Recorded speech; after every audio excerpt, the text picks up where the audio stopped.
Bonjour à tous.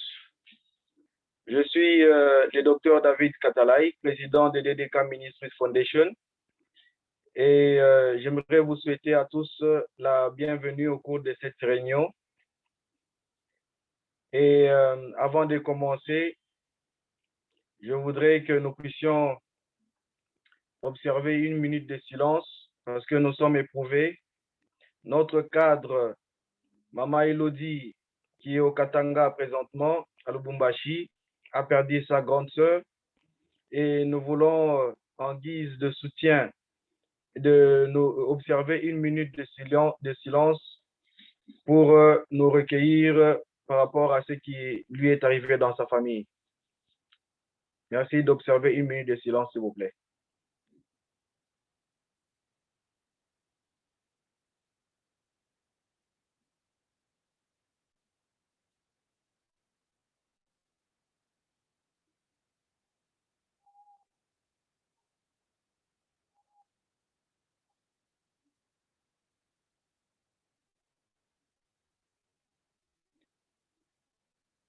Merci beaucoup.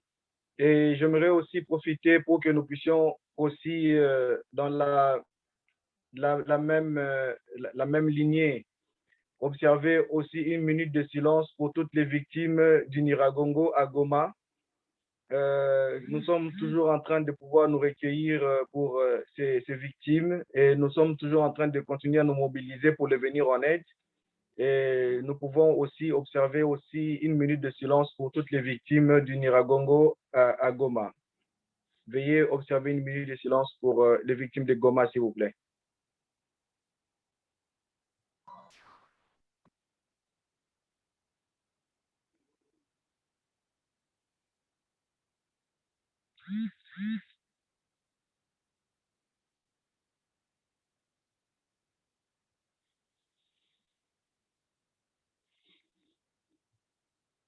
Merci beaucoup. Alors, comme je disais tout à l'heure, je vous souhaite à tous la bienvenue au cours de cette réunion qui aura comme ordre du jour. Nous allons commencer par la mobilisation des ressources qui va être dirigée par notre coordonnatrice internationale, Madame Etienne Sylvie. Après, nous allons parler sur l'organisation de la journée du 31 juillet en rapport avec la journée internationale de la femme africaine. Et puis, après, nous allons parler sur l'organisation du comité scientifique DDK Ministries Foundation. Alors, je vais demander à tout et à chacun de nous de se présenter. Et avant de se présenter, vous ouvrez juste votre micro. Et puis, dès que vous avez fini, si vous pouvez éteindre le micro pour éviter qu'il y ait des interférences. Merci. Alors, je suis Madame Etienne Sylvie, coordinatrice internationale de DDK Ministry Foundation et de l'association DDK Ministry.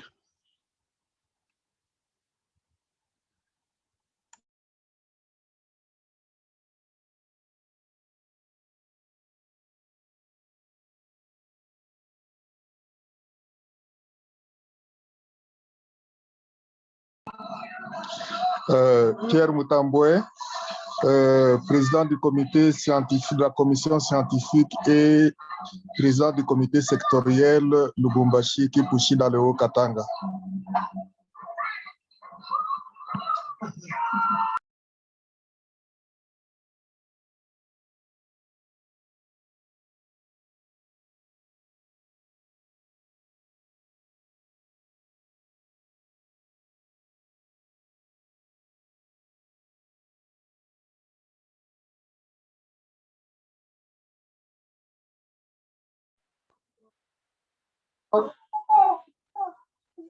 Je suis Raphaël, secrétaire général de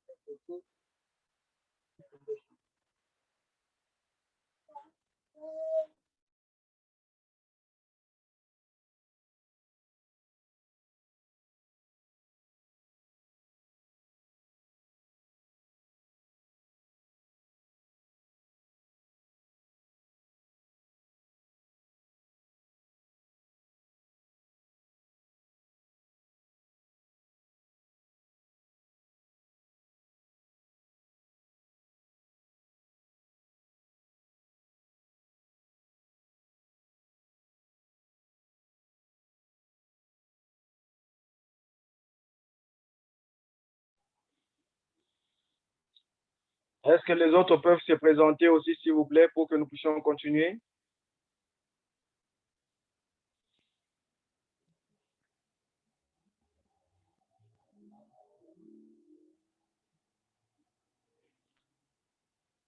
Alors, il y a Monsieur Kasonga Kankou, notre représentant à Kananga, qui a du mal à nous écouter. Je lui ai indiqué comment faire pour qu'il puisse avoir le son. Est-ce que vous nous entendez, Monsieur Kankou?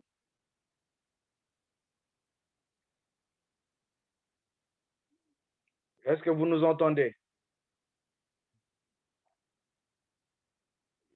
D'accord. Le temps qu'il puisse se connecter, arriver à nous écouter, nous allons continuer le programme. Alors, je vais passer la parole à Madame la coordonnatrice internationale, Madame Etienne Sylvie, pour nous faire les rapports par rapport à la mobilisation de ressources.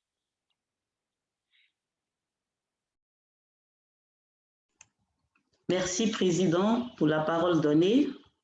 Très rapidement, j'aborde le sujet par un PowerPoint. Je ne sais pas si vous me percevez. Attendez. Si vous voyez...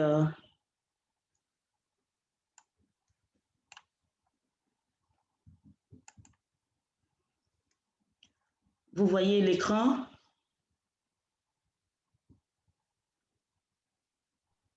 Oui, affirmatif. OK. Donc, comme l'a mentionné, nous commençons par le point sur la mobilisation des ressources DDK Ministry. OK. Un instant, je vais régler.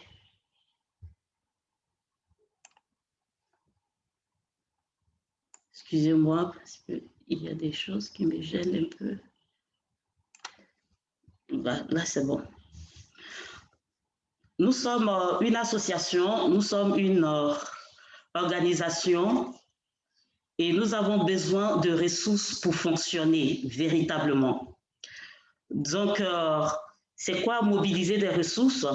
C'est de mettre en place une approche qui nous permettra de planifier et de mobiliser les ressources de façon stratégique et systématique afin d'obtenir un maximum de résultats pour un minimum d'efforts, tout en demeurant fidèle à notre vision, aux missions et aux objectifs de DDK Ministry Foundation. Donc, il s'agira là d'obtenir diverses ressources auprès d'une multitude de partenaires par différents moyens.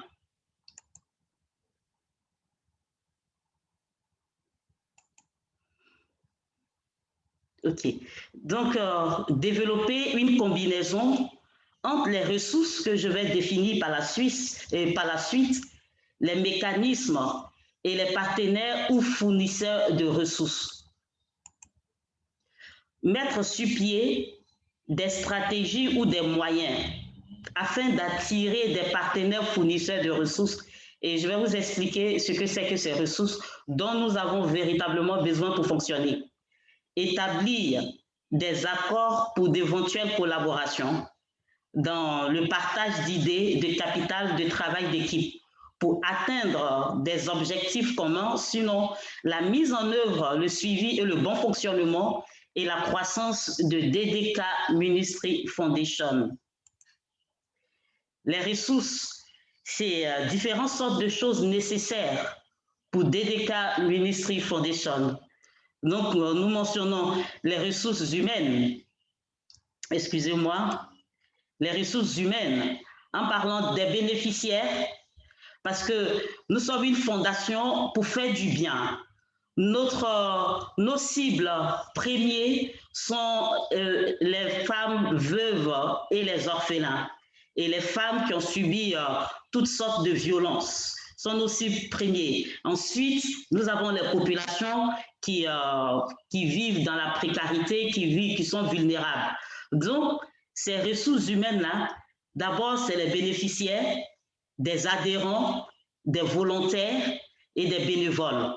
Au niveau des ressources matérielles et logistiques, nous avons besoin de matériel, des équipements, des véhicules, de l'immobilier et des locaux. Ensuite, pour bien fonctionner, nous avons aussi besoin de ressources techniques, c'est-à-dire une assistance qu'une organisation pourrait nous apporter ou une institution pourrait nous apporter, qu'elle soit étatique ou une institution internationale.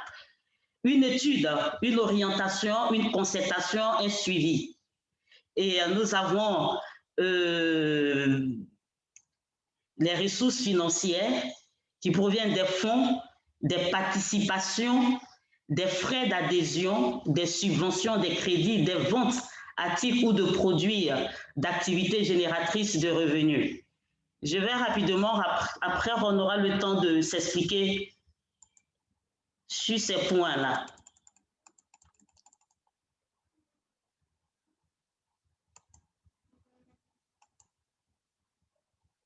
OK. Mais ces ressources, comment pouvons-nous avoir ces ressources? Donc, pour avoir ces ressources, nous avons besoin de mettre en place différents moyens qui sont aussi appelés des mécanismes qui vont nous permettre d'obtenir directement ces ressources-là. Il s'agit d'un ensemble de démarches que nous devons mener qui comprennent un ensemble d'activités, de communication, de sensibilisation et de production afin de susciter l'intérêt et l'attention des partenaires ou fournisseurs de ressources. C'est-à-dire ces partenaires qui ont ces ressources-là où nous devons aller chercher. Vers qui plutôt nous devons aller chercher. Donc ces moyens et ces mécanismes, je les cite, des demandes de fonds, des dons sollicités, élaboration, j'accepte quelqu'un, excusez-moi, qui attend dans la salle, ok, c'est bon, élaboration et proposition, soumission de projets, correspondance des emails que nous devons envoyer, des contacts directs, participer à des réunions que d'autres organisations ou des institutions, qu'elles soient étatiques ou internationales, ou locales, régionales, pourraient organiser. Il faudrait que les membres de l'État ministrie répondent présents. Des conférences, des plaidoyers que d'autres organisations pourraient organiser, nous-mêmes pourrons nous-mêmes. Si vous pouvez fermer vos micros, s'il vous plaît, parce que ça fait écho. Ensuite, organiser des événements sociaux, organiser des festivals, des galas, activités génératrices de revenus, contributions spontanées des membres, sympathisants, mécènes et subventions. J'y vais très rapidement, on n'a pas beaucoup de temps. Et vers qui nous devons aller chercher ces ressources-là? Et ces personnes-là sont appelées des partenaires ou fournisseurs de ressources ou encore partenaires techniques et financiers, abrégé PTF, qui sont ces différentes personnes ou organismes qui nous fourniront ces ressources-là.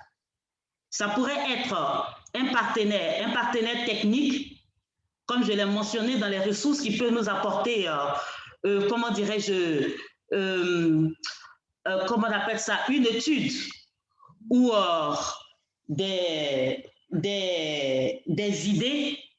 Ça pourrait être aussi des partenaires humains, matériels, des partenaires qui pourraient nous apporter du matériel, des partenaires qui pourraient nous apporter de la logistique et aussi des partenaires financiers. Nous avons cet autre partenaire qui est, typiquement pécuniaire, qu'on appelle le bailleur de fonds, donc ressources financières.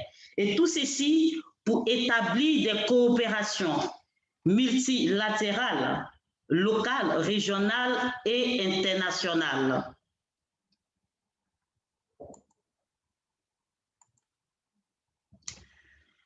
nos cibles concernant nos partenaires, en RDC, nous avons des organisations régionales, sous-régionales et internationales. Nous avons la présence de l'ONU et ses institutions spécialisées. En Afrique, nous avons le PNUD, le bras PNUD, l'UNESCO, la CEA, l'UNFPA. Là, j'ai mis ONUCI, mais en fait, bon, on peut aussi solliciter l'ONUCI, là c'est en Côte d'Ivoire, mais la MONUSCO, voilà, en RDC, nous avons le Haut Commissariat des réfugiés, ONU Femmes, l'OMS, la FAO, l'OMC, l'OCHA, l'UNICEF. Nous avons aussi l'Union africaine que nous pourrons aussi solliciter, l'Union européenne, la CEMAC, l'UEMOA, la CEDEAO et d'autres organisations régionales au niveau de l'Afrique centrale que nous pourrons aussi solliciter. Nous pouvons solliciter aussi des organismes financiers locaux et internationaux tels que des banques locales au niveau de la RDC, la Banque mondiale, la Banque africaine de développement qui est la BAD, le Fonds monétaire international qui est le FMI, la Banque centrale des États de l'Afrique de l'Ouest, là c'est l'Afrique de l'Ouest, la BCEAO, et d'autres banques régionales au niveau de l'Afrique centrale. Nous pouvons solliciter aussi les différentes ambassades présentes en RDC, l'État, c'est-à-dire le gouvernement et les ministères étatiques, le secteur privé, qui sont les entreprises nationales et internationales, ONG et associations, les confessions religieuses, c'est-à-dire les églises et les mosquées et les autres religions, parce que c'est des personnes qui y fréquentent. Et la diaspora, les diasporas, la diaspora congolaise et la diaspora africaine que nous pouvons aussi solliciter, et des particuliers. Je reviens très rapidement sur les ressources. Aujourd'hui, il est question d'évaluer, de faire un inventaire au niveau de DDK Ministry Foundation. Qu'est-ce que DDK Ministry Foundation a? Nous avons besoin de quoi pour atteindre nos objectifs? Ce dont nous avons besoin, est-ce que nous le possédons? Si nous ne le possédons pas, en parlant de ressources, où se trouvent ces ressources-là? Chez qui se trouvent ces ressources? Vers qui devons-nous aller? Et comment faire pour aller chercher ces ressources-là? Donc, je vais laisser la parole au président et ensuite ouvrir le débat à tous. Merci. Merci beaucoup, Madame la coordonnatrice internationale, Madame Etienne Sylvie, pour cet exposé qui est non négligeable. Je crois que la question est posée et j'aimerais lancer la question, ouvrir le débat à tout le monde pour que nous puissions rapidement faire cette évaluation, de savoir qu'est-ce que nous disposons, nous, des DDK Ministries aujourd'hui, à ce jour, et de quoi avons-nous besoin et vers qui nous devons nous tourner pour avoir ce dont nous avons besoin, qui sont des ressources. Alors, je laisse les débats ouverts à tout le monde pour que chacun de nous s'exprime, parce que chacun de nous est en train de poser les problématiques de sa fédération. Et voici l'occasion pour que nous puissions aujourd'hui mettre un peu sur table tout ce dont nous avons comme ressources, tout ce que nous disposons, ce qui nous manque, ce dont nous avons besoin et auprès de qui nous pouvons avoir ces ressources-là ou ce qui nous manque. Donc voilà Le débat est ouvert, que chacun de vous ouvre son micro s'il veut parler, qu'il intervienne. Après, nous allons passer au deuxième point. Merci.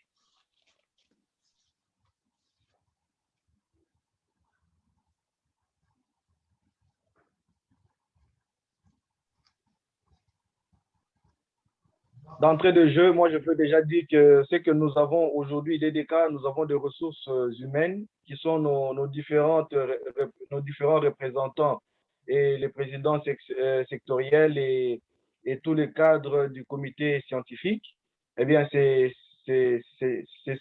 une ressource non négligeable et même la ressource de base, je peux dire. Et nous avons aussi notre site Internet, nous avons nos logos, nous avons nos papiers en tête, nous avons plusieurs actions que nous avons déjà menées sur le terrain, nous avons de banderoles, des t-shirts, des casquettes avec nos effigies. Donc, je crois que nous avons plusieurs éléments et ce qui nous manque aujourd'hui, c'est le financement extérieur et aussi l'apport de bailleurs pour qu'ils puissent nous accompagner pour la mise en application de nos projets, programmes qui sont basés sur plusieurs actions, hein, des activités génératrices de revenus et aussi plusieurs autres programmes que nous avons pour l'autonomisation des femmes et l'entrepreneuriat des jeunes.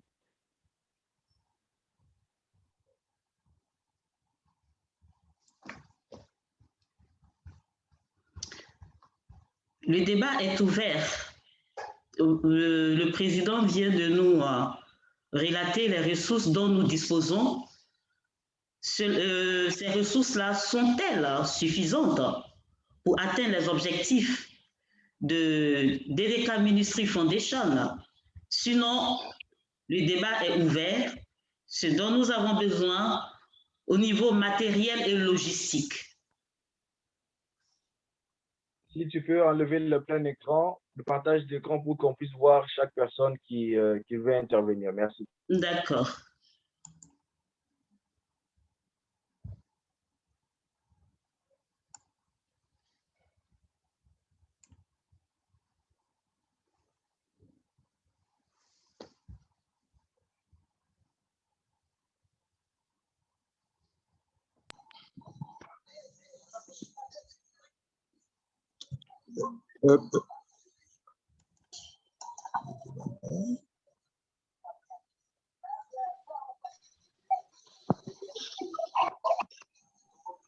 Qui a soulevé la main? Oui, Monsieur Pierre.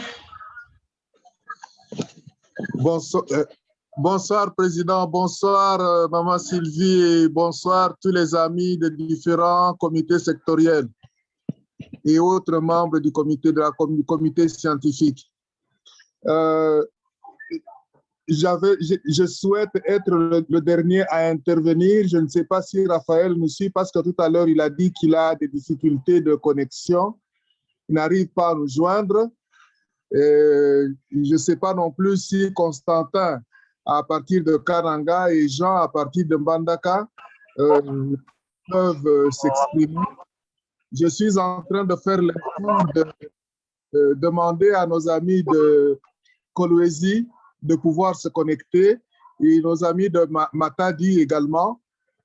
Jusque-là, je ne vois pas encore leur participation. Mais j'aurais aimé écouter d'abord ce que tous les autres vont dire avant de pouvoir intervenir, étant donné que au niveau de la commission scientifique, j'ai quand même un mot à dire, mais après avoir écouté ce que les autres peuvent dire, je peux être en mesure de résumer un tant soit peu la réalité des situations telles qu'elles se présentent au niveau des différents comités sectoriels qui peuvent constituer d'une manière ou d'une autre un handicap dans la réalisation des objectifs que nous sommes en train de poursuivre. C'est ce que je voulais dire, c'est pas que je ne veux rien dire, mais je voudrais d'abord écouter ce que les autres vont dire pour ensuite résumer dans l'ensemble afin que nous puissions arriver à un entendement commun.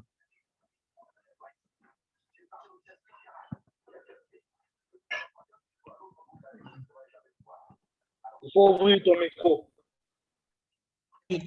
La parole est à M. Kassonga. Mon micro est ouvert, vous ne m'avez pas entendu? Non, ce n'était pas à toi que je parlais à la coordonnatrice qui avait fermé son micro et elle parlait. Ok.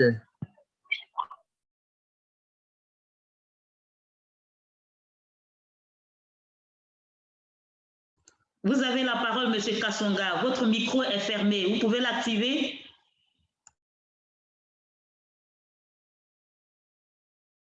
Ouais, c'est ouvert maintenant. Vous m'écoutez? Oui, Vous c'est m'entendez, bon. s'il vous plaît? Oui, on vous entend. Oui. Salut. J'ai l'honneur de participer aussi dans cette réunion pour la première fois. Vous m'excuserez, ma voix est devenue rauque au jour d'aujourd'hui. J'ai écouté l'exposé, quoique c'était au milieu, en train de me connecter aussi.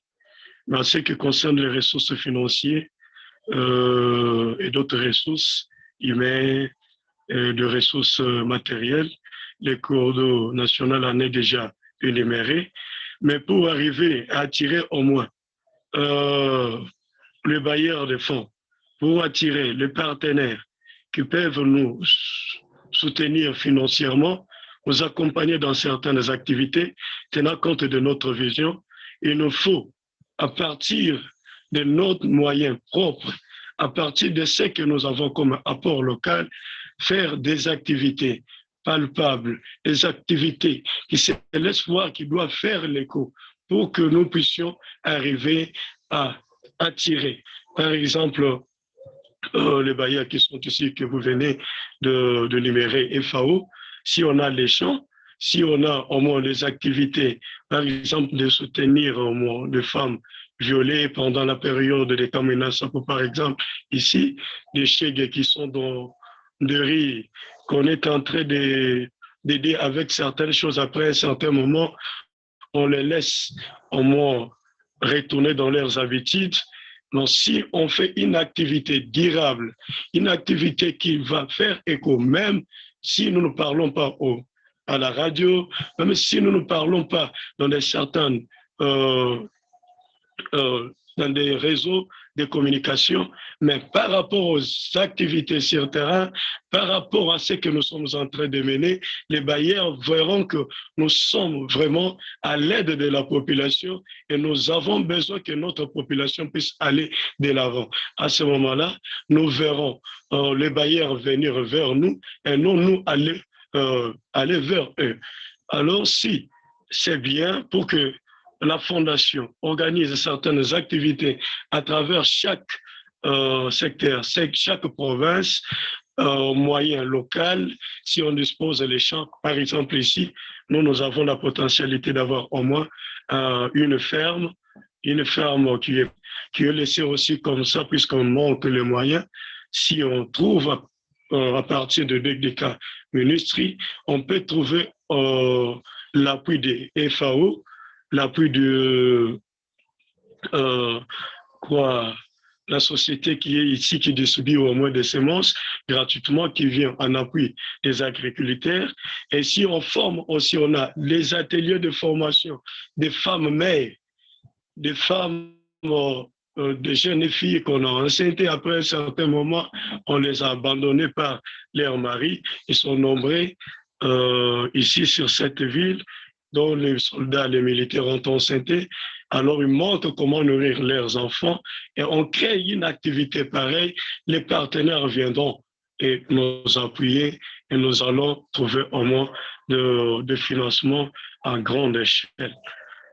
Je pense que c'est ça ce que j'avais à dire. S'il peut y avoir encore une autre question, nous pouvons le faire. Merci beaucoup.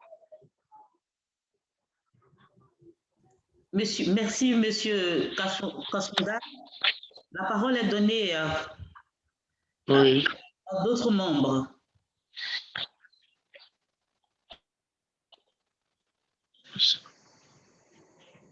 Nous sommes dans ce dont nous avons besoin pour travailler. Nous avons écouté monsieur Kasonga. Il a parlé de l'apport local. Avec l'apport local, nous pouvons déjà mener des activités pour attirer les bailleurs de fonds. Il a énuméré la FAO qui est présente dans le local où il se trouve. Donc, et la présence aussi de la possession d'un champ, d'un terrain. Donc, c'est pour dire que déjà, avec cette ressource, on pourrait déjà solliciter la FAO qui peut nous apporter les intrants et ce qu'il faut pour produire. Voilà. Donc, nous disposons d'un champ dans cette localité. Nous avons la présence de personnes ressources. Nous avons des adhérents. Dans les moyens, nous avons parlé des adhésions. Ah, ma voix entrecoupée, je pense que c'est Raphaël qui a un problème avec sa connexion parce que les autres m'écoutent. Voilà. En sollicitant la FAO, c'est un partenaire qui pourrait être un partenaire technique. Pourrait être un partenaire technique. La FAO peut nous apporter la formation, même dans l'agriculture, dans le renforcement des capacités au niveau organisationnel et autres. La FAO pourrait nous apporter que ce soit toujours la formation, même aujourd'hui on parle d'agroécologie, peut nous apporter cette formation, peut nous organiser et nous donner aussi du matériel, c'est-à-dire les intrants. La FAO a des partenaires qui peuvent nous aussi nous aider dans tout ce qui est engin roulant comme du matériel pour produire dans l'agriculture. Donc, en sollicitant la FAO et la FAO en nous voyant sur le terrain, sincères, en train de travailler, ils peuvent nous accompagner.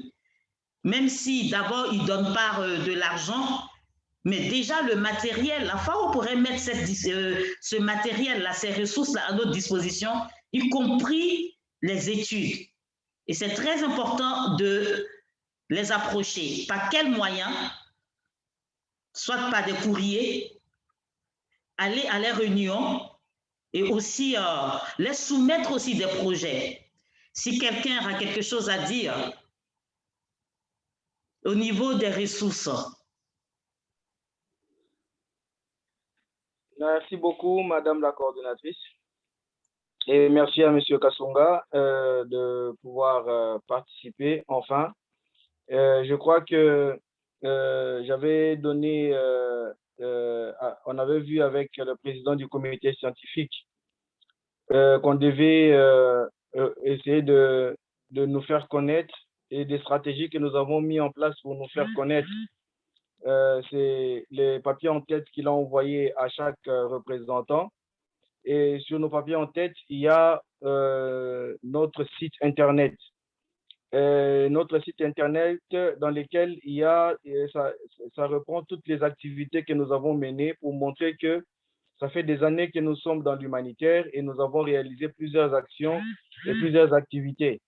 Et j'ai demandé à ce que chacun de nous puisse, pour nous faire connaître la stratégie qu'on avait mis en place à la dernière réunion, c'était de pouvoir prendre le même courrier que nous avons fait en victime victimes du Niragongo à Goma, qui a endommagé plusieurs établissements tels que l'école Nourou, pour lesquels nous avons déjà établi un courrier officiel avec un plan détaillé de tout ce qui doit être fait pour la réhabilitation de cette école. Et j'ai demandé à ce que chaque représentant puisse, au niveau de son secteur, puisse saisir les autorités compétentes avec le même soubassement que nous avons fait pour la réhabilitation de l'école Nourou à Goma, qui a été victime des affres du dérèglement climatique du Niragongo, d'éruption volcanique du Niragongo, pour solliciter le même financement auprès de ces autorités qui sont dans leur secteur.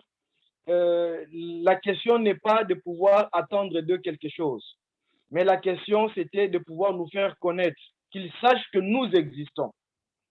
Et en leur adressant le courrier pour lequel le président du comité scientifique m'a rassuré qu'il a envoyé le papier en tête à tous les représentants. C'était pas pour qu'ils les gardent chez eux à la maison. Même si on n'a pas de financement pour avoir des locaux aujourd'hui, avoir des banderoles pour tout le monde, des t-shirts et autres, mais vous avez des papiers en tête qui ne vous demandent pas beaucoup. Vous ne pouvez seulement prendre le courrier que nous avons même fait déjà établi pour Goma, les dupliquer, mais sauf que vous devez changer les destinataires pour mettre que chacun puisse mettre aux destinataires qui sont dans sa région, à la MONUSCO de sa région, aux gouverneurs de sa région, aux entreprises de sa région, aux mécènes de sa région, et qui les soumettent des courriers de manière à ce que nous puissions solliciter leur rapport pour la réhabilitation de cette école de Goma qui a été victime des affres du dérèglement climatique, de l'éruption volcanique du Nyiragongo. Il a parlé de Kamuna Sapou. C'est encore une opportunité que nous pouvons saisir. Maintenant qu'il est représentant des DDK, il a le plein droit de saisir officiellement, et que ce soit le gouverneur, les autorités compétentes, même saisir la radio ou la télévision pour faire publier un communiqué, pour s'inscrire en faux dans tout ce qui est en train de pouvoir se passer et demander à ce que le gouvernement puisse multiplier des efforts pour sécuriser la population en mettant en place un dispositif sécuritaire pouvant sécuriser tout le monde. Il a les papiers en tête. Il peut écrire, envoyer au gouverneur, envoyer à la presse, envoyer aux médias. Nous sommes humanitaires, nous sommes une association sociale et humanitaire. Eh bien, quand il envoie à la presse va apprécier. Nous avons parfois des accompagnements de la presse qui publient nos éléments gratuitement parce qu'ils savent que c'est aussi le côté humanitaire que la presse est aussi en train de pouvoir réaliser ou investir. Donc, ils publient parfois nos articles sans que nous leur payons.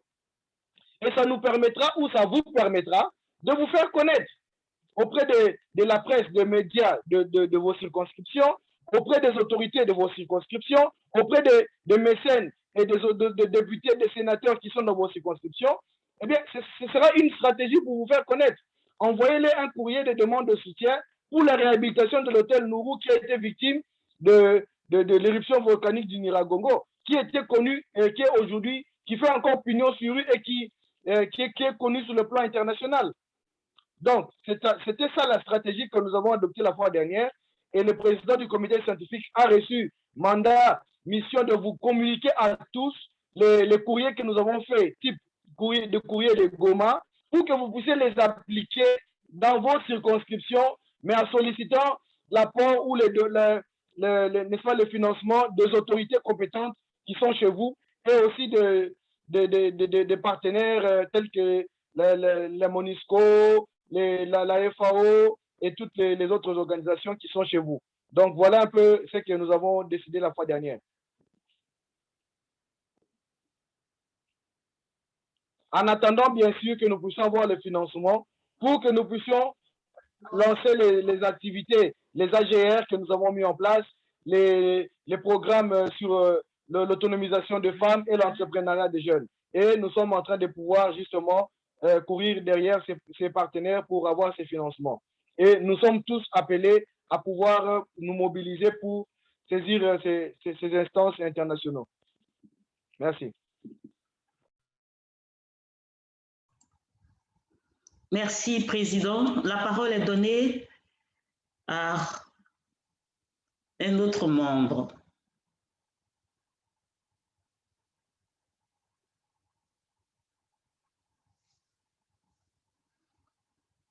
Toujours au niveau des ressources,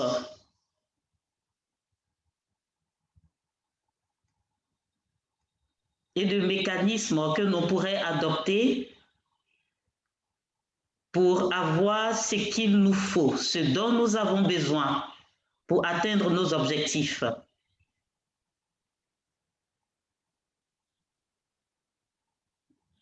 Bon, je crois que M. Pierre peut prendre la parole parce que nos amis de Mandaka et de Kananga se sont déconnectés. Je crois que peut-être qu'ils sont à court de mégas parce que ce sont des provinces qui sont un peu à difficulté et nous les comprenons. Et donc, si M.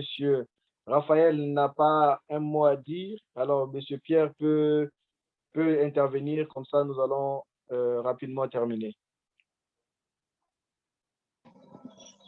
Merci, Président. J'étais encore en train d'essayer d'atteindre Coloésie pour leur participation parce qu'ils y tenaient. Je vois qu'ils ne sont pas connectés jusque-là. Et Raphaël a un problème avec son modem. Il n'arrive pas à vraiment obtenir un signal qui lui permette de communiquer avec nous. Je crois que c'est la raison pour laquelle il s'est même déconnecté. Je lui ai demandé de changer la position de son modem ou de tourner l'antenne du modem de manière à ce qu'il puisse obtenir un meilleur signal. Mais je ne sais pas, je pense qu'il est en train d'essayer de faire. Bon, de manière générale, quand j'ai échangé avec tous les membres tous les responsables des comités sectoriels, la difficulté majeure qui a été présentée, c'est justement le démarrage des différentes activités. C'est vrai, les outils de communication, tels que le papier en tête, tels que le dépliant, tels que les statuts, nous avons tout cela.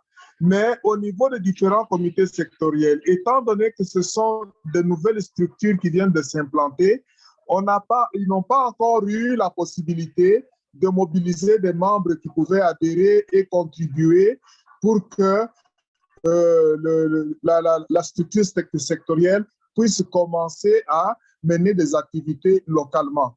Jusqu'à présent, il apparaît que tous les responsables des comités sectoriels, même quand ils participent à des réunions comme celle-ci, utilisent leurs moyens propres pour pouvoir, pour se permettre, pour être en mesure de se connecter avec l'ensemble.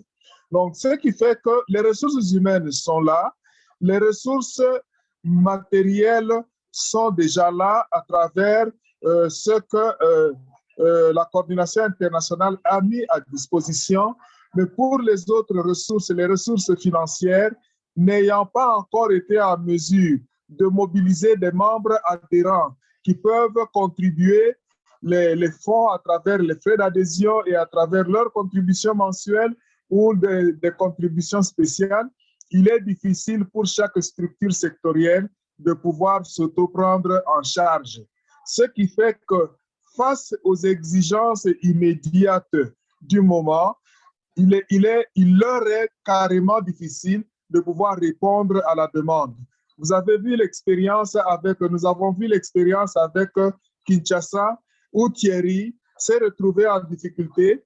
Il m'a présenté son problème au moment où il devait faire adresser les correspondances aux autorités qui n'avaient pas le cachet. Son ordinateur était en panne, son téléphone portable était en panne et il devait avoir des ressources personnelles avec lesquelles il pouvait aller maintenant faire cette correspondance ou faire le cachet. Les correspondances, il les a faites, mais le cachet, il a dû recourir à la coordination internationale pour obtenir un appui qui lui a permis de faire le cachet avec lequel il pouvait il pouvait sceller toutes les correspondances. Cette situation de Kinshasa est pareille au niveau de tous les comités sectoriels. Donc, le cri que j'ai entendu, ce que j'ai entendu de la part de la quasi-totalité, c'est qu'il est nécessaire d'avoir un petit appui de départ pour que les comités sectoriels se mettent en mouvement en attendant de pouvoir faire adhérer des membres qui peuvent contribuer de manière régulière. Avec ça, il est possible d'avancer. Et évidemment, je ne parle pas des différents sièges parce que quand on va auprès des autorités pour leur présenter la correspondance, pour dire que DDK Ministry est implanté, ils vont demander l'adresse. Où est-ce que vous êtes implanté? Et il n'y a pas d'adresse parce que chacun opère à partir de chez lui à la maison. Ou alors, comme nous avions adopté ici, les réunions, nous pouvions les tenir. Si on ne pouvait pas se retrouver chez nous à la maison, on devait choisir un lieu public comme le Cercle culturel français ou un restaurant et on devait aller là-bas et s'asseoir pendant 1 heure, pendant 1 heure et demie, tenir la réunion. Et vous savez que des endroits comme ceux-là, ce sont des endroits à caractère commercial où on vous oblige évidemment de consommer et de payer, et c'est toujours à partir de la poche de chacun que pour cela pouvait sortir. Ça n'a pas beaucoup encouragé les initiatives. Donc, je crois que c'est un élément que nous pouvons prendre en considération en attendant que nous puissions avoir les ressources propres à chaque comité sectoriel, à chaque province, à travers les adhésions et les cotisations et les petites activités génératrices de revenus qui peuvent être initiées sur place. Il est nécessaire que il était nécessaire de demander à la coordination internationale qu'est-ce qu'il est possible de faire pour permettre à chaque structure sectorielle de commencer à fonctionner un temps soit peu dès l'instant où nous sommes là. Donc, voilà un peu le condensé de ce qui pouvait être dit. On n'a pas une forme de mémo à travers ce qui m'a été adressé comme information. Je suis en train de présenter ici cette situation. Nous l'avons au Katanga, à Kolwezi, nous l'avons à Mbandaka, à Kananga, à Kinshasa. Vous voyez que Matadi ne se manifeste plus depuis un certain temps. On n'arrive pas à obtenir Matadi en ligne dans nos différentes réunions. Même quand nous les relançons, ils lisent les messages, mais ils ne réagissent pas en faveur de la demande que nous leur adressons. Tout cela, c'est la conséquence de se sentir un peu comme abandonné à soi-même. Je ne dirais pas ça, mais c'est le sentiment de la part des différents responsables du comité sectoriel. Leur cri, c'est, comme j'ai dit, pour résumer, une petite intervention de la coordination internationale pour leur permettre de commencer à fonctionner en attendant qu'ils puissent arriver à mobiliser les différents membres qui peuvent adhérer et commencer à générer des revenus. Parce que même pour une activité génératrice de revenus, comme nous ici à Kipushi Lubumbashi, nous avons décidé de mener une petite activité de revenus qui n'est pas encore à mesure de soutenir les efforts que nous voulons fournir, mais nous nous sommes dit, nous allons faire quelque chose. Et avec ce quelque chose, il sera possible de contribuer le transport. On peut l'obtenir, les documents qu'on doit imprimer, on peut les imprimer, les rencontres qu'on peut faire avec les différents partenaires, on peut le faire.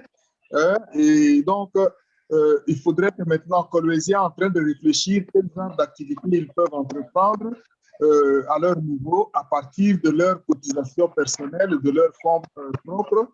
Donc, voilà un peu ce qui ralentit la marche de la Fondation en ce moment où nous sommes en plein commencement. C'est ce que je veux vous dire. Tout le monde passe.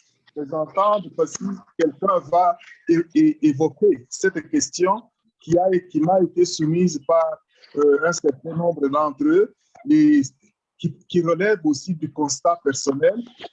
Alors, que je présente cela et qu'ensemble, nous puissions débattre là-dessus et voir comment nous pouvons faire une mobilisation plus rapide de ressources dans la Fondation au niveau des différentes structures sectorielles, de démarrer les activités et aller de l'avant avec beaucoup d'énergie. C'est un peu ça ce que je voulais présenter comme information. Merci à tous. Merci beaucoup, M. Pierre. Cet appel est bien reçu et je crois que c'est une problématique qui est en train d'être réfléchie au niveau de la coordination internationale. Cela n'empêche pas que nous puissions, comme je l'ai dit encore tout à l'heure, nous faire connaître. Et pour nous faire connaître, on n'a pas seulement besoin d'avoir un local ou encore de pouvoir avoir quoi que ce soit. Pour se faire connaître, il y a plusieurs manières avec le moyen de bord, comme vous avez dit chez vous là-bas, vous venez de commencer. Mais il y a par exemple des activités qui se font là-bas ou d'autres organisations où le gouvernement ou l'État organise un certain nombre de choses, des colloques, des conférences et tout. Vous pouvez ne fût-ce qu'aller vous présenter et quand il y a les émargements où vous devez signer la présence, vous signez comme représentant, président sectoriel DDK Ministries Foundation et vous mettez votre numéro de contact. Vous allez rentrer dans leur base de données. Là, vous n'avez pas besoin d'un bureau. Vous avez juste votre numéro de contact et vous avez participé à une activité pour laquelle vous avez émargé et signé DDK Ministries. Là, au moins, vous êtes connu. Deuxièmement, comme par exemple pour Kananga, avec ce qui s'est passé à Kamuna Sabo, par exemple, ben, pour qu'ils puissent envoyer un courrier pour dire non, voilà, DDK Ministries s'inscrit en faux pour ce qui s'est passé et demande au gouvernement de pouvoir mettre tout en œuvre pour qu'il puisse sécuriser sa population. Et nous sommes en train de les accompagner et nous sommes prêts pour prendre en charge les victimes pour leur accompagnement psychologique et tout ça. Ça ne vous demande rien du tout. Et aujourd'hui, même que nous sommes dans une période où on est frappé par la COVID, on parle maintenant de télétravail. Et aujourd'hui, chacun de nous peut donner l'adresse de sa maison dans un premier temps, comme tout le monde fait aujourd'hui sur le plan international, comme adresse de référence et adresse postale. Pourquoi? Parce qu'aujourd'hui, le télétravail est devenu officiel. Parce qu'ils savent qu'on doit éviter les contacts avec du monde et beaucoup de gens commencent maintenant à travailler de chez eux et on appelle ça le télétravail. Donc, dans un premier temps, les présidents sectoriels peuvent utiliser leurs adresses comme adresse de référence pour qu'on puisse commencer à commencer à travailler et surtout se faire connaître au travers des courriers de correspondance. Tant qu'on ne saura pas que vous existez, eh bien, ils ne pourront pas nous venir en aide. Donc, et cela fera aussi que, nous, comme j'ai dit tout à l'heure, nous sommes en train de nous mobiliser pour voir comment essayer de venir en aide à chaque fédération pour les implanter et pour qu'ils puissent avoir les moyens de commencer à travailler de manière officielle. Donc, voilà un peu ce que je voulais dire à ce propos. Il y a quelqu'un d'autre qui peut prendre la parole?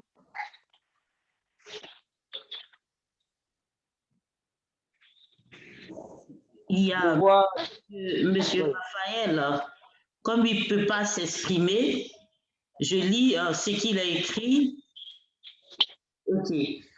La dernière fois, quand on discutait, le plan quinquennat n'avait posé un problème du bureau en tant que siège de la fondation. Ensuite, on a même proposé un plan d'implantation avec une activité génératrice de revenus. En plus, les documents juridiques jusque-là ne sont pas au complet avec les divisions principaux et ministère de la Justice, Affaires sociales, même si on peut tomber sur un partenaire. Voilà un autre aspect qui peut nous bloquer. Présidente, vous avez entendu? Oui, j'ai entendu. Je crois que par rapport aux documents, à la documentation, je crois que nous disposons de tous les documents. Je ne sais pas qu'il y a, je ne sais pas s'il lui manque un certain nombre de documents. Nous allons le mettre à sa disposition afin qu'il puisse les exploiter à bon escient. Mais en tout cas, nous avons toute la documentation nécessaire et des autorisations afin que nous puissions travailler officiellement sur surtout dans sa province là-bas à Goma.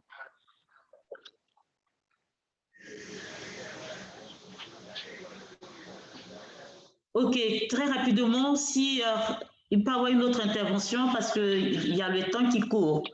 On est au premier point et nous devons continuer, s'il vous plaît.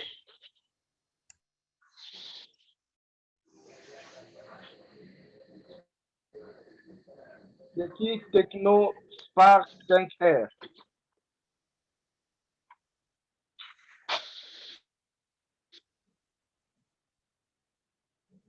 Est-ce que Techno Spark 5R peut ouvrir sa caméra et se présenter s'il vous plaît?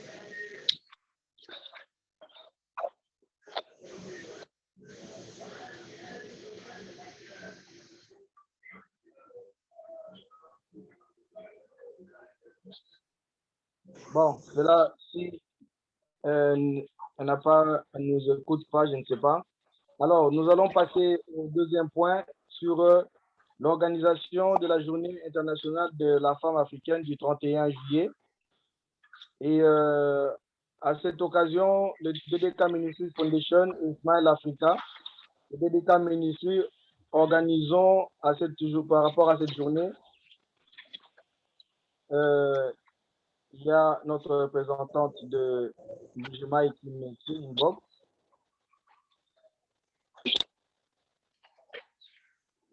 D'accord. Donc, elle dit qu'elle a des problèmes pour se connecter. Alors, nous organisons une journée, à l'issue de cette journée, une conférence qui va porter sur le thème « Le pouvoir de la femme africaine sur les 5 continents ». Et j'ai demandé à ce que chaque représentant puisse aussi observer et organiser la même conférence dans sa circonscription.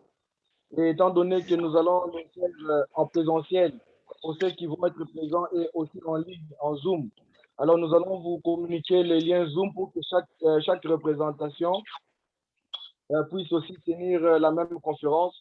S'ils n'auront pas la possibilité de le faire en présentiel, ils peuvent le faire en Zoom en les partageant à tous leurs membres, de manière à ce que vous puissiez aussi organiser ou célébrer cette journée de la femme africaine. Donc, voilà, ça c'est pour le deuxième point. Est-ce qu'il y a des observations là-dessus?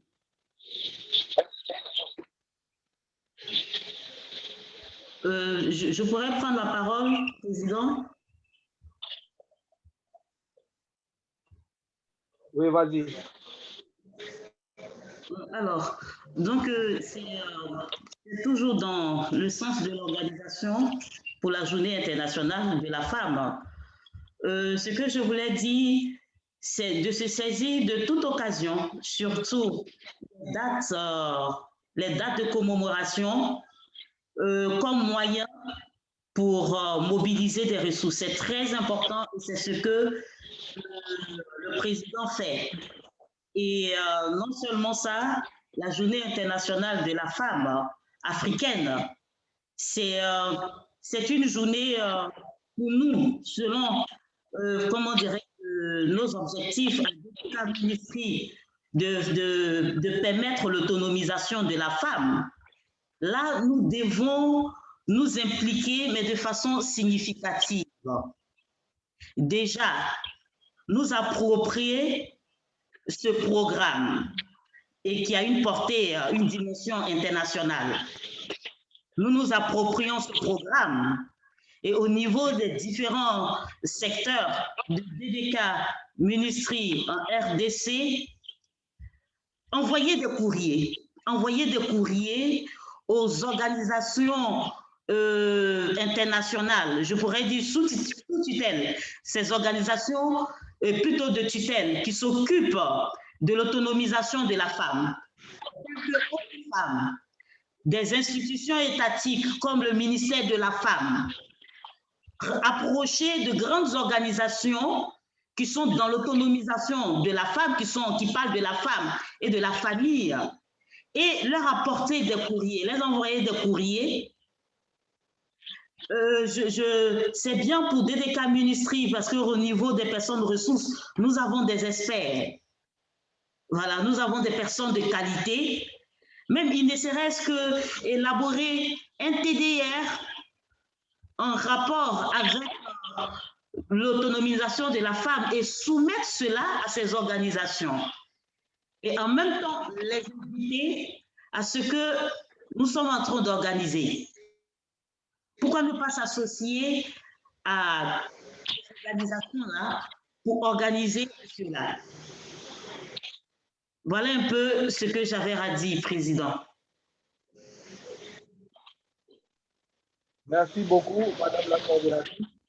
Je crois que c'était ça l'appel à mobilisation pour toutes les fédérations, à pouvoir s'impliquer dans ce sens pour que nous puissions impliquer ces organisations et ces structures étatiques et autres, afin qu'ils puissent pratiquement nous accompagner dans l'organisation de cette journée et aussi pour que nous puissions mobiliser les ressources au travers de cet événement.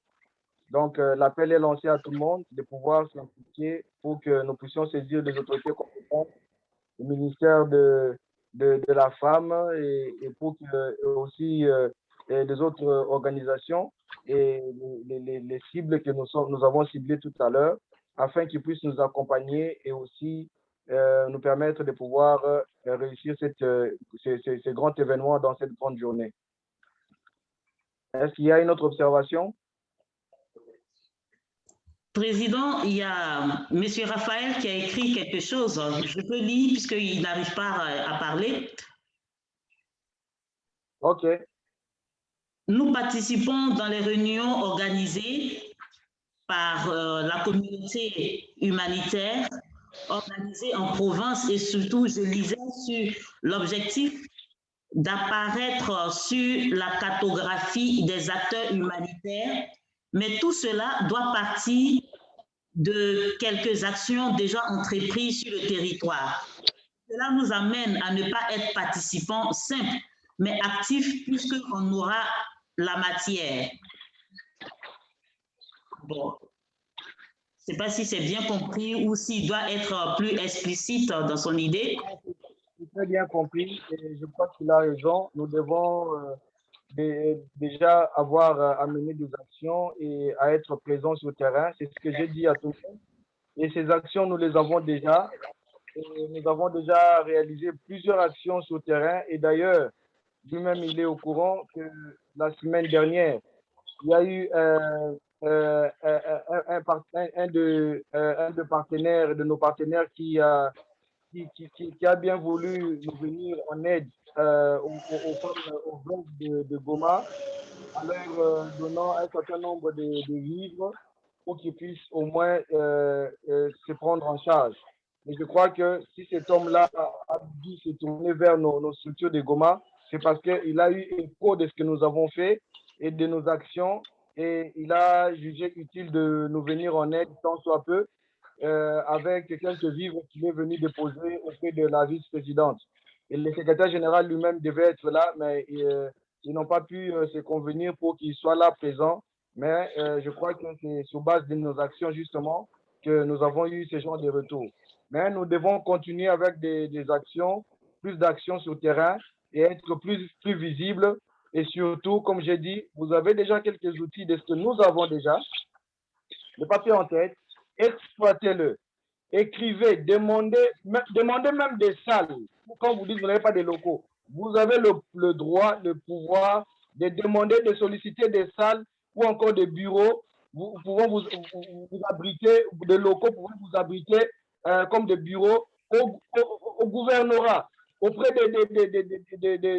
des entreprises publiques, des entreprises privées, auprès des bailleurs, auprès des mécènes. Demandez, sollicitez officiellement, écrivez. Et il y aura, si vous écrivez à 10 personnes, il y aura au moins 2 ou 3 qui vont vous répondre. Ils vont vous dire non, voilà, moi j'ai un local, je mets à votre disposition. Et d'autres vont vous dire nous avons je ne sais pas, des hectares de terre, vous pouvez venir pour exploiter, faire de l'agriculture. En fait, vous pouvez même demander aux chefs coutumiers, solliciter l'aide des chefs coutumiers pour vous donner des portions de terre pour faire les activités agricoles, la pisciculture, l'élever de poules et des porcs. Mais écoutez, saisissez tout ce que vous avez comme ressources, mais utilisez-les dans un premier temps. Mais c'est seulement aux gens que moi je vais voir qui vont commencer déjà à mener quelques activités, quelques actions, que moi je vais voir, que je vais voir la motivation qu'ils ont, que ça va me donner aussi comment dire, le courage de les accompagner et de les soutenir.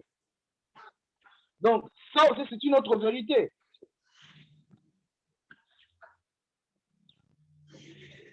Donc voilà quoi.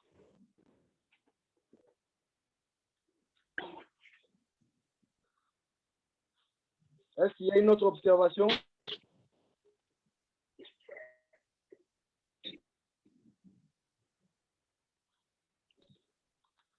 Alors, le temps que les gens se manifestent, je vais passer rapidement à l'accueil de nouveaux venus.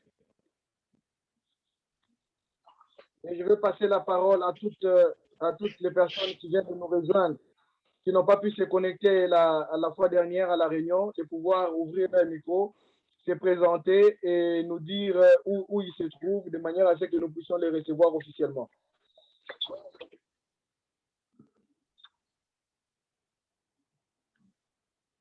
Monsieur Kankou, vous avez la parole, vous pouvez commencer à vous présenter. Allez-y, Monsieur Kankou, nous vous écoutons. Merci beaucoup, je dis bonjour, salut à toute la famille DDK Ministry. Je suis Kassonga Kankou Constantin, je suis dans la province du Kasaï central et par le privilège et l'amour de Dieu, j'ai été sélectionné comme étant président sectoriel de DDK Ministry à Kananga. Je dis merci à tout le monde et que Dieu nous assiste pour atteindre nos objectifs et aller de l'avant. Merci, Président. Merci beaucoup, M. Kankou Kassonga. Nous vous souhaitons, au nom de tous les participants et au nom de DDK Ministry Foundation, la bienvenue dans cette grande famille qui est notre famille à nous tous. Et nous croyons qu'ensemble, nous pouvons faire de grandes choses parce que notre cause est juste. Je donne la parole à Techno Spark R5. Vous avez la parole.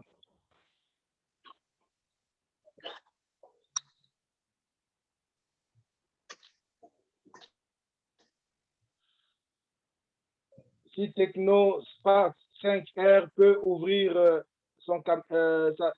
sa caméra et nous parler, s'il vous plaît.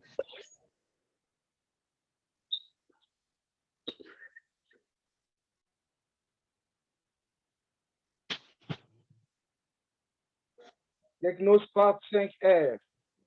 Ouvrez votre micro et votre caméra, s'il vous plaît.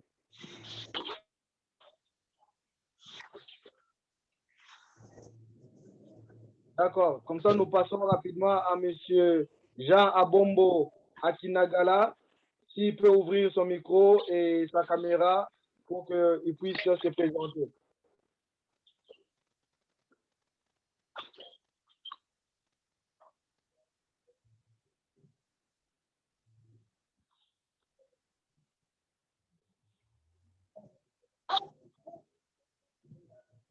Je crois qu'il nous a quittés. Alors, si TechnoSpark 5R est là, vous avez la parole, TechnoSpark 5R.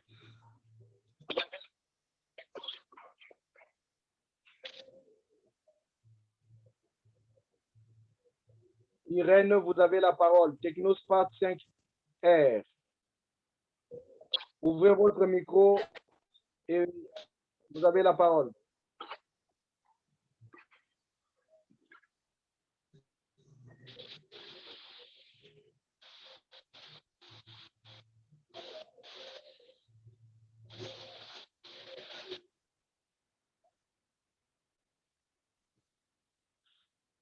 Est-ce qu'elle est là ou il est là? Je ne sais pas de qui il s'agit. Je vois Irène, TechnoSpark 5R.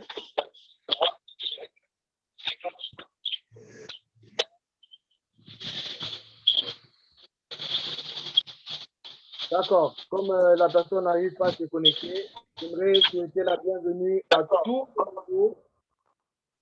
Vous êtes tous la bienvenue au sein de l'État ministre et nous sommes très heureux de vous compter parmi nous et nous croyons avoir une grande mission pour la RDC, l'Afrique et pourquoi pas le monde. C'est seulement ensemble que nous pouvons relever ces défis.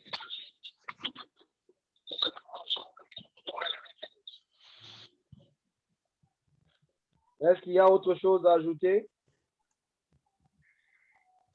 Je vois que TechnoSpark veut s'exprimer. Ok, vous avez la parole, Spark R5 Irène. Merci beaucoup, Président. Je salue toute la famille DDK Ministries. Moi, c'est Madame Irène Kon, DDK Ministries Lualaba. Je suis secrétaire exécutif. Je travaille ensemble avec la présidente, Madame Isabelle. Merci beaucoup de m'avoir accueilli dans la famille DDK. Vous êtes la bienvenue. Merci beaucoup, Président. OK, il y a une autre personne qui veut prendre la parole. Il y a autre chose? Ah, je vois M. Jean Abombo qui est revenu. Il est en train de se connecter. OK. Président, très rapidement, il reste un point à l'ordre du jour sur le comité scientifique. D'accord. Alors, on va d'abord accueillir M. Jean Abombo Akinagala, qui peut ouvrir son micro et se présenter. Nous allons l'accueillir officiellement. Monsieur Jean, ouvrez votre micro, vous avez la parole.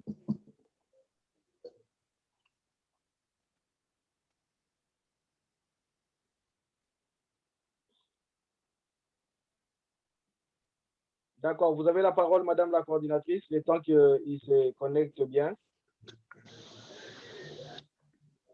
Merci, Président. Je pourrais partager mon écran. D'accord.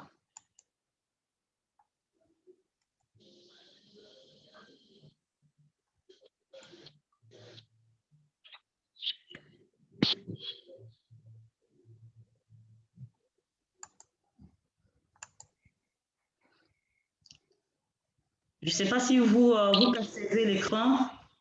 Oui, c'est bon, tout le monde voit. Oui.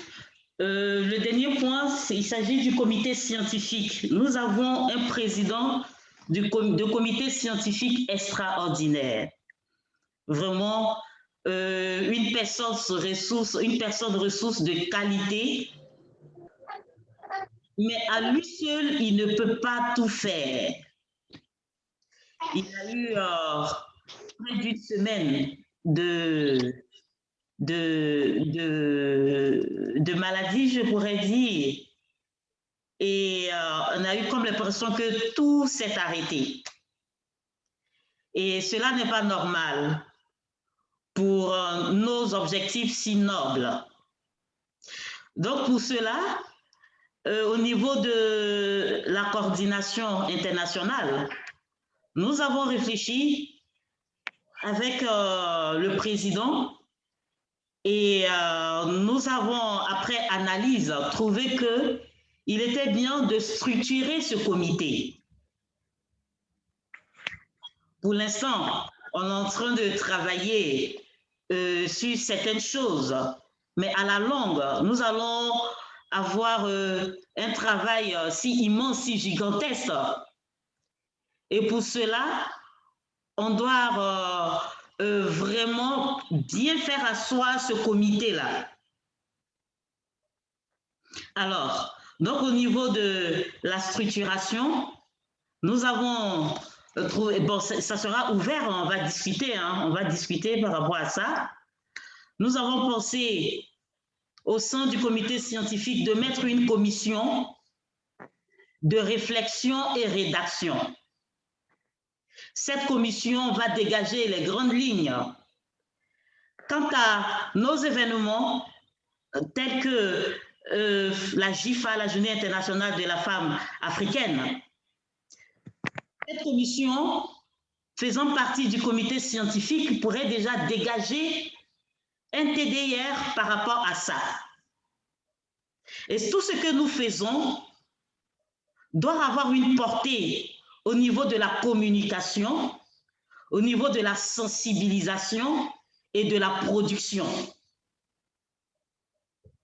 Donc, cette commission qui sera chargée de réfléchir pour dégager des TDR, des grandes lignes, analyser les choses, pourra être aussi capable de faire, comment dirais-je, de la statistique et aussi rédiger.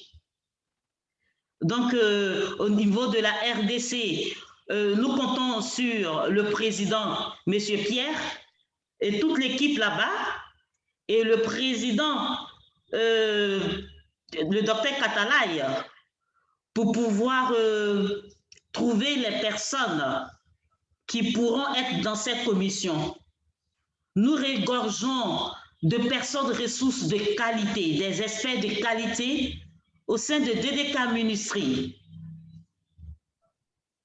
Donc, je pense que cette commission ne va pas chômer.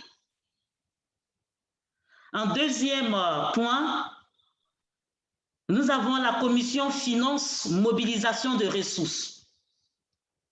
Dans un budget, nous avons besoin d'élaborer un business plan, c'est-à-dire un plan financier. Et il faudra des experts, des gens dans les domaines, et le domaine qui sont dans les finances, même des comptables. Et eux, ils s'occuperont de ça. On soumet un projet comme la dernière fois, le projet qui a été soumis à la francophonie. Dans ce projet, il y avait un plan financier. Mais cette commission va se charger de le faire, de dégager tout budget relatif à nos projets, même les événements. On veut organiser quelque chose, que ce soit sur le plan international, on veut organiser quelque chose sur le plan national. Nous avons besoin de combien? Et comment il faut utiliser ces ressources? Et pour cela, je compte sur les personnes, les membres de la Ministry Foundation, parce que c'est des personnes de qualité. En troisième point, la commission marketing. On n'aura pas seulement à faire de la publicité et faire connaître nos activités, mais cette commission, quand il s'agira d'un projet pour toucher des bailleurs, cette commission va nous retracer des techniques, non seulement pour se faire connaître, et pour produire. Comment attirer ces bailleurs-là? Ceux qui sont dans ce domaine connaissent cela. Parce qu'on crée de la visibilité, mais il n'est pas seulement question de faire de la pub, mais aussi de produire. Il faut qu'il y ait, comment dirais-je, des résultats, en fait. Donc, une commission marketing, aussi une commission logistique. Quand je parle de logistique, puisque dans nos ressources, nous avons au niveau matériel, nous avons besoin de matériel, de d'engins roulants, nous avons besoin de voitures, nous avons besoin de camions, nous avons besoin de beaucoup de choses.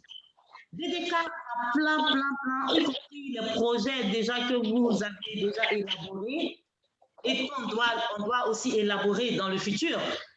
Mais il y a déjà des projets qui sont déjà là et au niveau de la coordination internationale, nous y travaillons.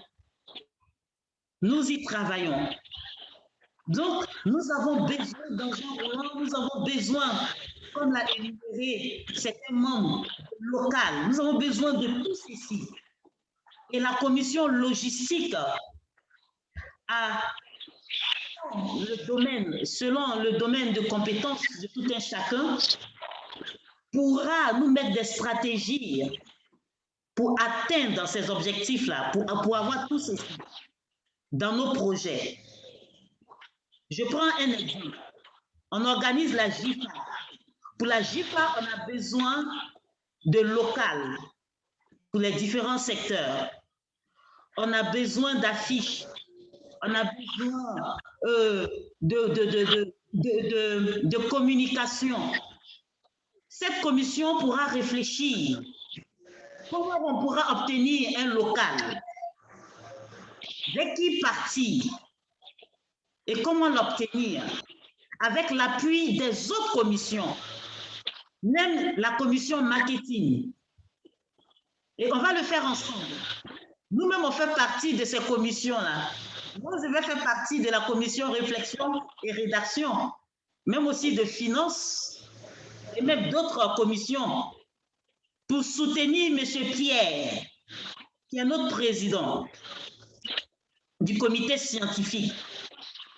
Et nous avons une autre commission qui est la commission juridique. C'est aussi une commission qui est très importante. Nous avons besoin de juristes. Nous avons besoin de personnes qui connaissent la loi pour bien peaufiner nos projets et bien travailler. Et cette liste n'est pas exhaustive. Vous pourrez apporter vos observations et vos additifs. Président, j'en ai fini. Merci. Madame la coordinatrice, si vous pouvez enlever les partages. D'accord. Et je voudrais. Monsieur Jean, là. Ah, il est là, monsieur Jean. Monsieur Jean, si vous ouvrez votre micro et vous présenter, nous allons vous recevoir rapidement parce que nous sommes presque à la fin. Monsieur Jean Abombo. Mbandaka, si vous pouvez ouvrir votre micro et vous présenter. Nous voulons vous recevoir officiellement. Ouvrez votre micro, monsieur Jean.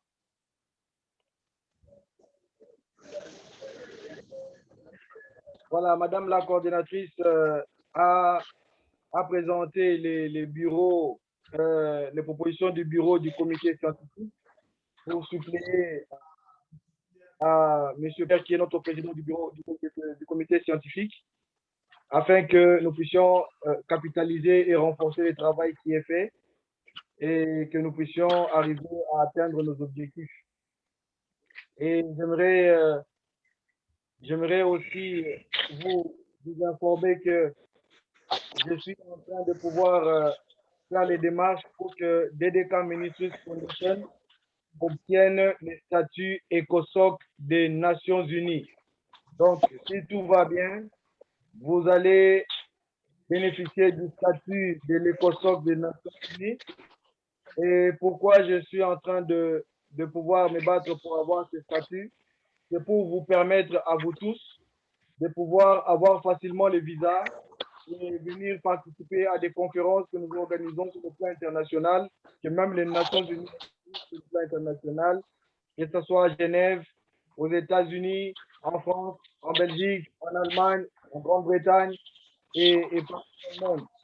Donc, ce statut de l'ECOSOC nous donnera le droit de pouvoir circuler et aller dans le monde entier pour participer à toutes les conférences et aussi des formations. Et ça va nous permettre aussi d'être formés. Et ça aussi, c'est aussi un des éléments non négligeables que vous devez garder à l'esprit. C'est vrai que dans l'association, on n'aura peut-être pas des salaires, mais il y aura des subventions, il y aura des collations. Mais ce qu'il y aura plus, mais gardez ça à l'esprit, de voyage.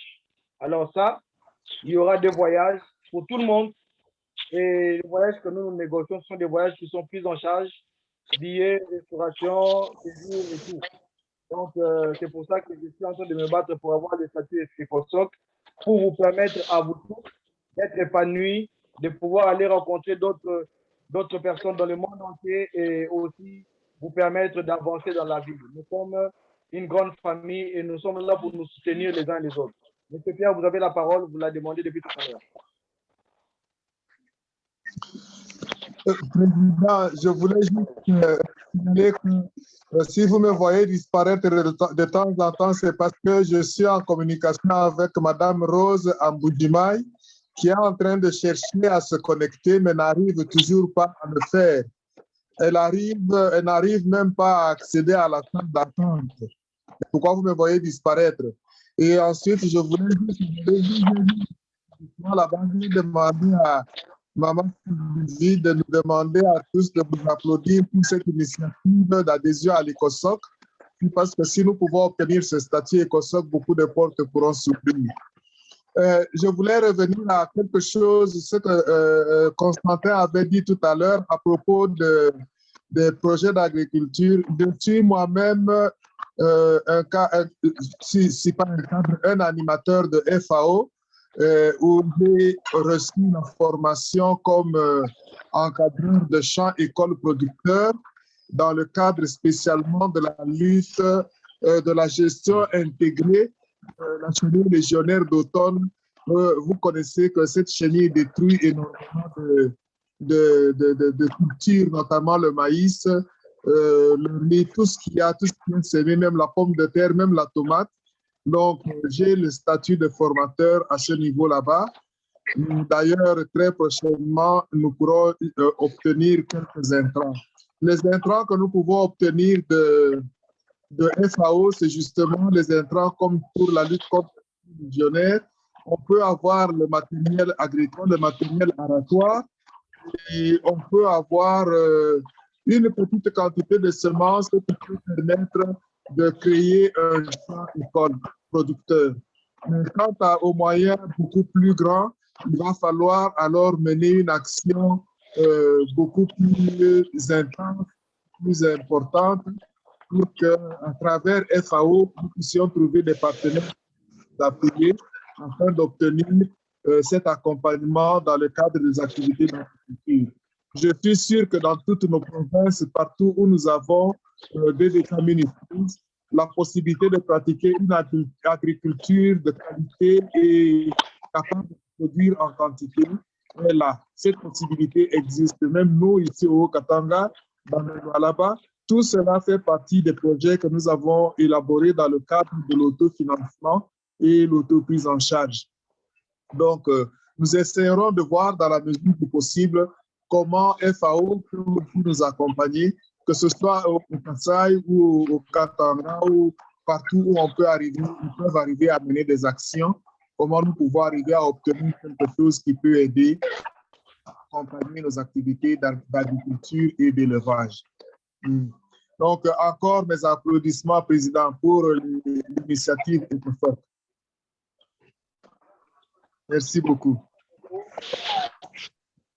Alors, je vois que Madame Rose Mboui a pu se connecter. Si elle peut se présenter, ouvrir son micro et activer sa caméra, pour que nous puissions la recevoir officiellement. Madame Rose Mboui, vous avez la parole.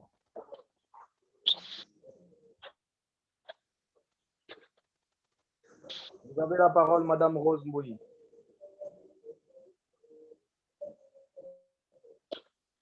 Activez votre micro et puis la caméra aussi, s'il vous plaît.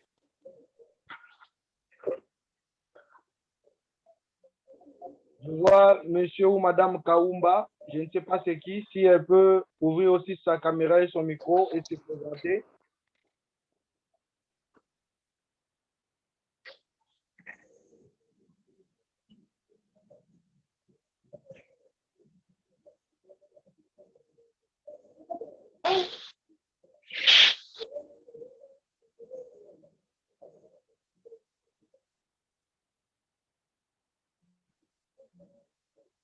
Madame Rose Mboui, vous avez la parole.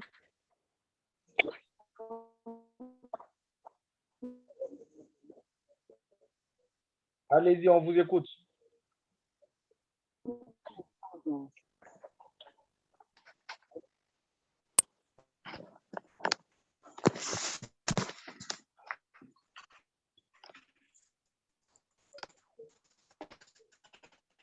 avez la parole, Madame Rose.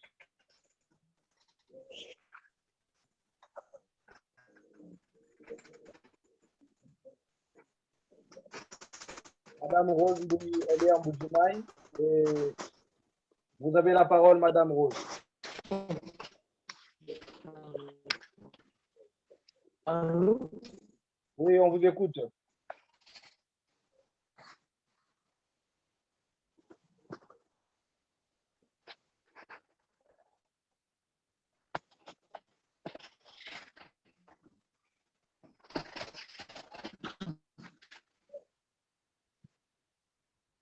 Monsieur Jean Abombo, si vous êtes là, vous avez la parole. Oui, merci beaucoup, Monsieur le Président. J'ai membre de l'équipe.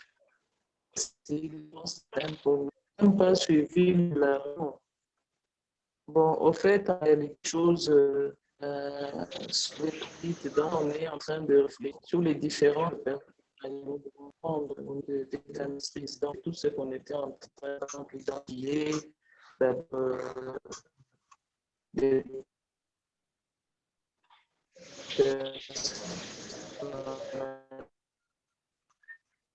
Madame Rose, vous pouvez d'abord vous présenter, s'il vous plaît.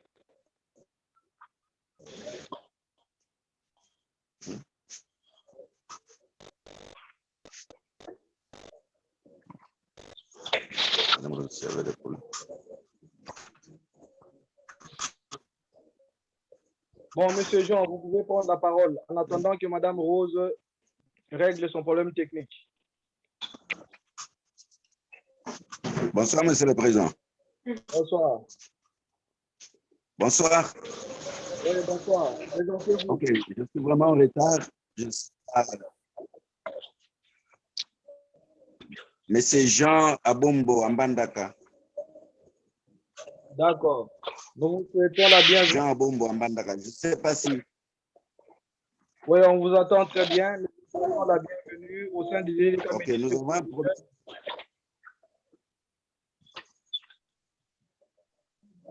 Allez-y. Merci beaucoup.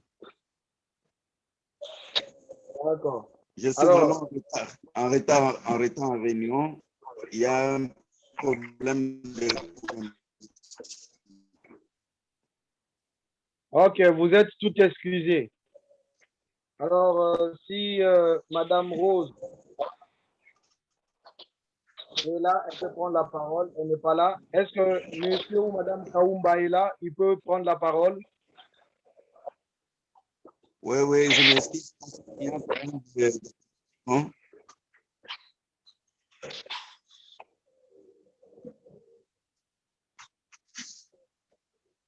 J'ai dit que nous vous souhaitons la bienvenue, Monsieur Jean. Donc, merci d'être avec nous et ensemble, on va travailler et vous êtes tout excusé pour ce retard.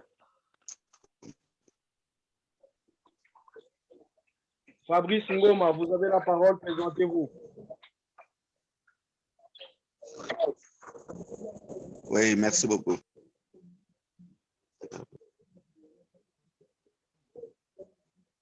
Fabrice Ngoma, vous avez la parole. Merci de vous présenter. Et Kaoumba aussi, vous avez la parole, si vous pouvez vous présenter. Le premier qui a la main, il se présente, s'il vous plaît. Et on termine.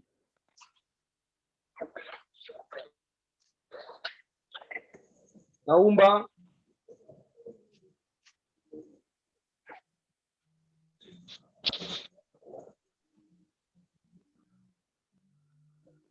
Bon, je vois qu'ils ont des problèmes. Alors, je voudrais, sans plus tarder, vous remercier tous d'avoir participé à cette réunion et vous remercie pour votre disponibilité. Et je profite aussi pour féliciter tous les nouveaux venus, nos présidents sectoriels de Kananga, de Mbandaka et de Mbujimaï. Et je voudrais à tous et à toutes vous souhaiter la bienvenue. Et sans plus tarder, j'aimerais passer la parole. Monsieur Fabrice Ngoma, vous êtes là?